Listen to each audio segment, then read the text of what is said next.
காதல் காதல் காதல் அப்கமிங் எபிசோட். நான் இப்போ தான் புதுசாக வீடியோ போட்டுட்ருக்கேன். வீடியோ பார்க்குறவங்க மறக்காமல் என்னோடய சேனலுக்கு ஆதரவு கொடுத்து சப்ஸ்கிரைப் பண்ணுங்கள், லைக் பண்ணுங்கள், கமெண்ட் பண்ணுங்கள், பெல் ஐக்கானை கிளிக் பண்ணுங்கள். இது எனக்கு ரொம்பவே ஹெல்ப்ஃபுல்லாக இருக்கும். வீடியோ இன்ட்ரெஸ்டிங்காக இருக்கணும்னு சொல்லிட்டு நடுவில் ஒரு விடுகதை கேட்டிருப்பேன். அந்த விடுகதையை பார்த்தோன்னே யார் ஆன்சர் கண்டுபிடிச்சிங்கன்னு கமெண்ட் பண்ணுங்கள். ஆன்சர் தெரியாதவங்க வீடியோ கடைசியில் பார்த்து தெரிஞ்சுக்கோங்க. இங்கே சரண்யா வீட்டில் எல்லாருமே சாப்பிட்டுட்ருப்பாங்க. அந்த சமயம் சரண்யாவோட அத்தை பார்த்திங்கன்னா அவங்கள கூப்பிடுறாங்க. அவங்க கொஞ்சம் லேட்டாக வராங்க. என்ன இவ்வளோ நேரம் கூப்பிட்றேன், என்ன தான் உள்ளே பண்ணிகிட்ருக்க அப்படின்னு சொல்லி கேட்குறாங்க. இல்லத்தை கொஞ்சம் வேலையாக இருந்தேன் அப்படின்னு சொல்கிறாங்க. இந்த பாத்திரம் எல்லாத்தையும் கழுவி வச்சுட்டு அதுக்கப்புறம் நீ சாப்பிடு அப்படின்னு சொல்லிட்டு அதுக்கப்புறம் பார்த்திங்கன்னா அங்கேருந்து எல்லாருமே போயிடுறாங்க. அவங்க பேசினதை கேட்டு சரண்யா கொஞ்சம் வருத்தப்படுவாங்க. அவங்க சாப்பிட உட்காரும் போது அதே மாதிரி தான், நாங்களாம் சாப்பிடும்போது நீ எதுக்கு உட்காந்து சாப்பிட்ற, ஏதாவது வேணும்னா யார் எடுத்துகிட்டு வந்து கொடுப்பா, அதனால் நாங்கள் சாப்பிட்டதுக்கப்புறம் சாப்பிடு அப்படின்னு சொல்லுவாங்க. அதுக்கப்புறம் பார்த்திங்கன்னா மொத்த சாமானையும் கழுவி முடிச்சதுக்கப்புறம் சாப்பிடு அப்படின்ற மாதிரி சொல்லுவாங்க. அவங்க ரொம்ப கொஞ்சம் ஃபீல் பண்ணுவாங்க. அதுக்கப்புறம் மதுவோட கல்யாணம் காமிக்கிறாங்க. ஐயர் பார்த்திங்கன்னா எல்லாருக்கிட்டையும் மாங்கல்யம் ஆசீர்வாதம் வாங்கிட்டு வாங்க அப்படின்னு சொல்கிறாங்க. அவங்க பார்த்திங்கன்னா அந்த பிளேட் எடுத்துகிட்டு கரெக்டாக அர்ஜுன்கிட்டையும் போகிறாங்க. அர்ஜுன் ரொம்பவே ஃபீலிங்காக பார்த்திங்கன்னா அதை ஆசீர்வாதம் பண்ணிவிட்டு அந்த அச்சதெல்லாம் எடுத்துக்கிறாரு. அதுக்கப்புறம் பார்த்திங்கன்னா தாலி கட்டுற டைமும் வந்துச்சு. ஐயர் எடுத்து தாலி எடுத்து ஷாம் கிட்ட கொடுத்துட்டாரு. ஐயரும் பார்த்திங்கன்னா கெட்டி மேளம்னு சொல்கிறாங்க. தாலியை பார்த்திங்கன்னா மது கழுத்தில் ஷாம் கட்ட போகிறாரு. அந்த சமயம் பார்த்திங்கன்னா அர்ஜுன் தலையை குஞ்சிக்கிறாரு அதை பார்க்க முடியாமல். ஆனால் கொஞ்ச நேரத்தில் எல்லா மேலே சத்தங்களும் நின்றுது. அர்ஜுன் என்னடா எதுவுமே சவுண்டு திடீர்னு நின்றுச்சுன்னு சொல்லிட்டு திரும்பி பார்க்குறாங்க. உடனே பார்த்திங்கன்னா மது கையை பார்த்திங்கன்னா போலீஸ் பிடிச்சிருப்பாங்க. இந்த கல்யாணம் நடக்கக்கூடாது, நிப்பாட்டுங்க அப்படின்னு சொல்கிறாங்க. யாருக்குமே எதுவுமே புரியாது. மதுவுமே என்னென்னு ஒன்றுமே புரியாமல் இருப்பாங்க. ஷாம் எவ்வளோ சொல்லுவாங்க, ஒரு நிமிஷம் இருங்க மேம், கல்யாணம் முடிஞ்சிட்டோம், அதுக்கப்புறம் எதுவாக இருந்தாலும் பேசிக்கலாம் அப்படின்னு சொல்லி இந்த கல்யாணமே நிற்கக்கூடாதுன்னு தான் கம்ப்ளைண்ட் கொடுத்துருக்காங்க அப்படின்னு சொல்கிறாங்க. கம்ப்ளைண்ட்டாக யார் அப்படின்னு சொல்லி கேட்கும்போது, ஸ்ருதின்னு கம்பெனியில் யாராவது வேலை பார்த்தாங்களான்னு சொல்லி கேட்குறாங்க. ஆமாம், எங்கள் கம்பெனியில் தான் வேலை பார்க்குறாங்க, இப்போ என்ன ஆச்சு அப்படின்னு சொல்லி கேட்குறாங்க. அவங்க தான் உங்கள் மேலே கம்ப்ளைண்ட் கொடுத்துருக்காங்க, நீங்கள் அவங்கள லவ் பண்ணி ஏமாற்றிட்டீங்களா அப்படின்னு சொல்லி கம்ப்ளைண்ட் கொடுத்துருக்காங்க, இந்த கல்யாணம் நடக்கக்கூடாதுன்னு சொல்லி கம்ப்ளைண்ட் கொடுத்துருக்காங்க அப்படின்னு சொல்லி சொல்கிறாங்க. உடனே ஷாம் பார்த்திங்கன்னா நான்லாம் அவங்கள லவ் பண்ணவில்லை, நாங்கள் ஃப்ரெண்ட்ஸாக தான் பழகணும் அப்படின்னு சொல்லி சொல்கிறாங்க. எதுவாக இருந்தாலும் முதல்ல நீங்கள் ஸ்டேஷனுக்கு வாங்க, அதுக்கப்புறம் பேசிக்கலாம் அப்படின்னு சொல்லி சொல்கிறாங்க. ஷாம் எவ்வளோ சொல்லி பார்க்குறாங்க. ஒரு நிமிஷம் இருங்க மேம், இந்த கல்யாணம் நடந்துட்டோம் அப்படின்னு சொல்லி சொல்கிறாங்க. இந்த கல்யாணம் இப்போதைக்கு நடக்காது, நடக்கக்கூடாது, நீங்கள் வாங்க அப்படின்னு சொல்லிட்டு அவரை கூப்பிடுறாங்க.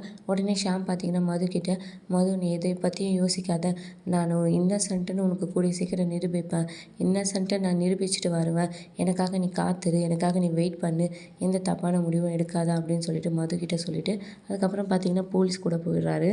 மது ரொம்பவே ஃபீல் பண்ணி உடனே ரூம்குள்ளே போய் அழுதுட்ருப்பாங்க. அவங்க அப்பா அம்மா ரிலேட்டிவ்ஸ் எல்லாருமே போய் ஆறுதல் சொல்கிறாங்க. அவங்க அப்பா பார்த்திங்கன்னா ஷாம் எந்த தப்பும் பண்ணியிருக்க மாட்டார், கண்டிப்பாக ஒரு உண்மையானவர்னு நிரூபிச்சிடுவார், நீ அதுக்காக எதுவும் ஃபீல் பண்ணாத, நீ இதை பற்றி யோசிக்காத, இந்த முகூர்த்தம் போனால் என்ன, இன்னொரு முகூர்த்தத்தில் அப்பா உனக்கும் ஷாமுக்கும் கல்யாணம் பண்ணி வைக்கிறேன் அப்படின்னு சொல்லி சொல்கிறாரு. ஆனால் மது ரொம்பவே அழுதுட்ருக்காங்க, ஃபீல் பண்ணிகிட்ருக்காங்க. அர்ஜுனும் அதை பார்த்துட்டே இருக்கார்.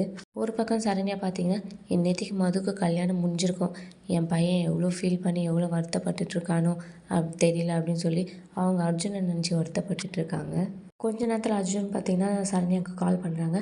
சரண்யா கால் பண்ணோடனே என்னப்பா மது கல்யாணம் முடிஞ்சிச்சு அப்படின்னு சொல்லி கேட்குறாங்க. கல்யாணம் முடியலம்மா, நின்றுடுச்சு அப்படின்னு சொல்கிறாங்க. என்ன சொல்கிற, நின்றுடுச்சா, ஏன் என்னாச்சு அப்படின்னு சொல்லி கேட்குறாங்க. அங்கே நடந்த பிரச்சனையெல்லாம் பார்த்திங்கன்னா அர்ஜுன் பார்த்திங்கன்னா அவங்க அம்மா கிட்டே சொல்கிறாங்க.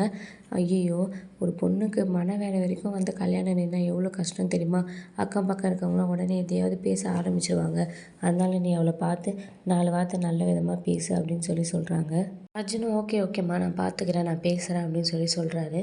அதுக்கப்புறம் பார்த்திங்கன்னா காலேஜில் கஸ்தூரியை காமிக்கிறாங்க. கஸ்தூரி அவங்க ஃப்ரெண்டும் பார்த்திங்கன்னா பேசி நடந்து வந்துகிட்டே இருப்பாங்க. கஸ்தூரிக்கு ஒரு மாதிரி கேர் ஆகிட்டே இருக்கும். என்னடி என்ன ஆச்சு அப்படின்னு சொல்லி அவங்க ஃப்ரெண்டு கேட்பாங்க. என்னன்னு தெரியலடி, காலையிலேருந்து ரொம்ப கேராக இருக்க மாதிரி இருக்குது, மயக்கம் வர மாதிரி இருக்குது அப்படின்னு சொல்லி கேட்குறாங்க. ஏன் நைட்டு ஃபுல்லாக உட்காந்து படிச்சுட்டு இருந்தியா என்ன, அதெல்லாம் ஒன்றும் இல்லடி, படம் தான் பார்த்துட்டு இருந்தேன் அப்படின்னு சொல்கிறாங்க. இனிமேல் நைட்டில் ரொம்ப ஃபோன் யூஸ் பண்ணாதன்னு அவங்க ஃப்ரெண்டு சொல்கிறாங்க.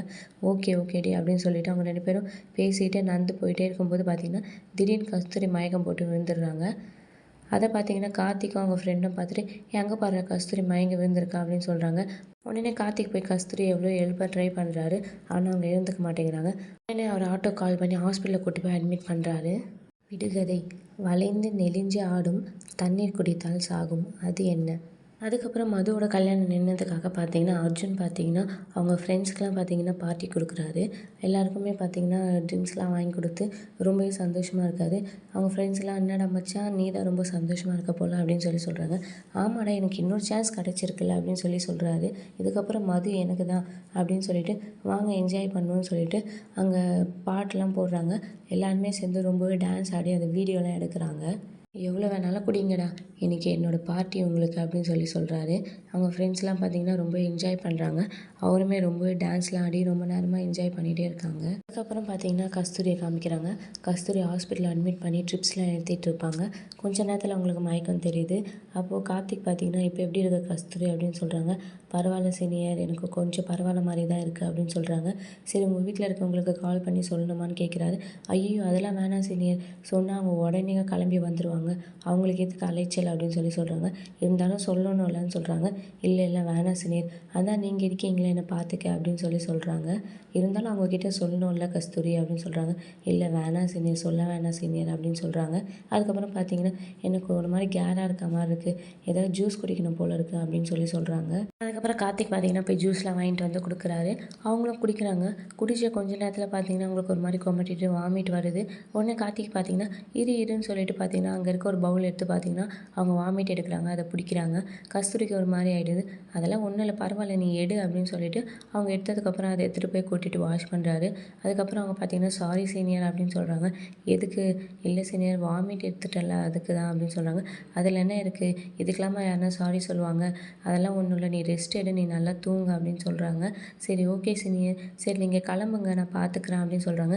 "எப்படி உன்னை மட்டும் இங்கே தனியாக விட்டுட்டு போக முடியும்?" அப்படின்னு கேட்குறாரு. "இல்லை பரவாயில்ல, உங்கள் வீட்டில் கேட்பாங்கல்ல, நீங்கள் போங்கன்னு" சொல்கிறாங்க.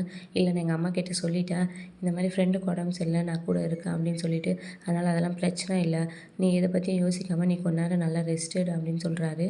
உடனே கஸ்தூரி பார்த்தீங்கன்னா, "இல்லை சீனியர், என்னால் உங்களுக்கு எதுக்கு இவ்வளோ கஷ்டம்" அப்படின்னு சொல்கிறாங்க. "அதெல்லாம் ஒன்றும் இல்லை, நான் தூங்க தானே போகிறேன், நீ தூங்கு" அப்படின்னு சொல்லிட்டு அவர் பார்த்தீங்கன்னா ஹெட்செட் போட்டுட்டு சோஃபாவில் பார்த்துட்டு தூங்குறாங்க. அதை கஸ்தூரி பார்த்துட்டு, எனக்காக எவ்வளோ பண்ணுறாருல அப்படின்னு சொல்லிட்டு அவங்க ரொம்பவே ஹாப்பியாக இருக்காங்க. அவர் ஹெட்செட்லாம் எடுத்துகிட்டு அவருக்கு பெட்ஷீட்லாம் போத்தி விடுறாங்க. அவரை பார்த்துக்கிட்டே அவங்களும் ஒரு பக்கம் படுத்து தூங்குறாங்க. அதுக்கப்புறம் பார்த்தீங்கன்னா மது ஆஃபீஸ் காமிக்கிறாங்க. மது ஆஃபீஸ்க்கு வந்திருக்காங்க. அங்கே அவங்க ஃப்ரெண்டு பார்த்தீங்கன்னா, "இப்போ நீ ஓகேவா?" அப்படின்னு கேட்குறாங்க. "நான் ஓகே தான்" அப்படின்னு சொல்கிறாங்க. அதுக்கப்புறம் அவங்க பார்த்தீங்கன்னா, "எல்லோரும் வந்துட்டாங்களான்னு" கேட்குறாங்க. எல்லாருமே வந்துட்டாங்க மது. "சரி இப்போ நீ போய் உன் ஒர்க் பாரு" அப்படின்னு சொல்கிறாங்க. உடனே அவங்க பார்த்தீங்கன்னா, "நேற்று உன்னோட கல்யாணம் நின்னதுக்காக அர்ஜுன் அவங்க ஃப்ரெண்ட்ஸ்க்குலாம் பார்ட்டி கொடுத்துருக்கான்" அப்படின்னு சொல்லிட்டு அந்த வீடியோவை மதுக்கிட்ட காமிக்கிறாங்க. "ராஸ்கல், எவ்வளோ தைரியம் தான் என் கல்யாணம் நின்னதுக்கு அவன் பார்ட்டி கொடுத்துருப்பான், அவனை உள்ளே வர சொல்லு" அப்படின்னு மது சொல்கிறாங்க. அர்ஜுனும் உள்ளே வராங்க. "என்ன மது, நீ என்னை உடனே பார்க்கணுன்னு வர சொன்னியாமே, என்ன விஷயம்னு கேட்குறாரு. "எனக்கு நேற்று நடந்ததில் ரொம்பவே வருத்தம் மது, உனக்கு இந்த மாதிரி ஆனதை நினச்சி ரொம்பவே நான் ஃபீல் பண்ணேன்" அப்படின்னு சொல்கிறாரு. மது கோவமாக பார்த்தீங்கன்னா அர்ஜுனை முறைக்கிறாரு. அப்படியே பார்த்தீங்கன்னா என்னோட எபிசோட முடிக்கிறாங்க. இனி அடுத்தடுத்து வரும் விறுவிறுப்புகளும் சுவாரஸ்யங்களும் ஷார்ட் அண்ட் ஸ்வீட்டாக தெரிஞ்சுக்க மறக்காமல் என்னோட சேனலை சப்ஸ்கிரைப் பண்ணுங்கள். என்னோடய சேனலுக்கு ஆதரவு கொடுங்க. விடுகதையின் விடை: நெருப்பு.